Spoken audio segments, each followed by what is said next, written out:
Thanatopsis by William Cullen Bryant. To him who in the love of nature holds communion with her visible forms, she speaks a various language for his gayer hours. She's a voice of gladness, and a smile and eloquence of beauty, and she glides into his darker musings with the mild and healing sympathy that steals away their sharpness ere he is aware.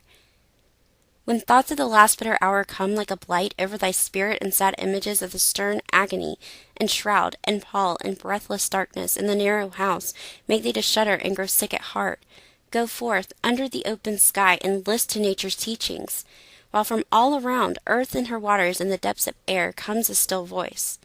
Yet a few days, and thee, the all-beholding sun shall see no more, in all his course, nor yet in the cold ground where thy pale form was laid, with many tears, nor in the embrace of ocean shall exist thy image.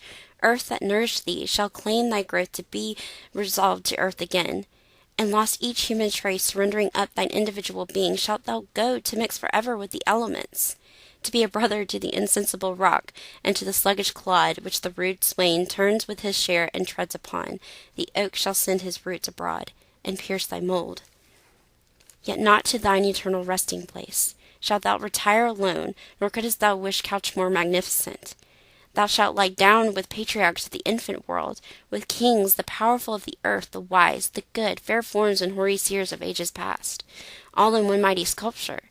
The hills rock-ribbed and ancient as the sun, the vales stretching in pensive quietness between the venerable woods, rivers that move in majesty, the complaining brooks that make the meadows green, and poured round all old ocean's gray and melancholy's waste, are but the solemn decorations all of the great tomb of man. The golden sun, the planets, all the infinite host of heaven, are shining on the sad abodes of death through the still lapse of ages. All that tread the globe are but a handful to the tribes that slumber in its bosom. Take the wings of morning, pierce the bark in wilderness, or lose thyself in the continuous woods where rolls the Oregon, and hears no sound save his own dashings. Yet the dead are there, and millions in those solitudes since first the flight of years began have laid them down in their last sleep.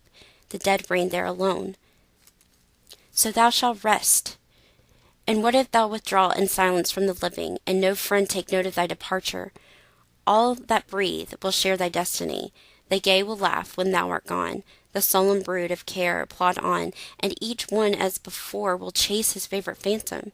Yet all these shall leave their mirth and their employments, and shall come and make their bed with thee. As the long train of ages glides away, the sons of men, the youth in life's fresh spring, and he who goes in the full strength of years, matron and maid, shall one by one be gathered to the side, by those who in their turn shall follow them.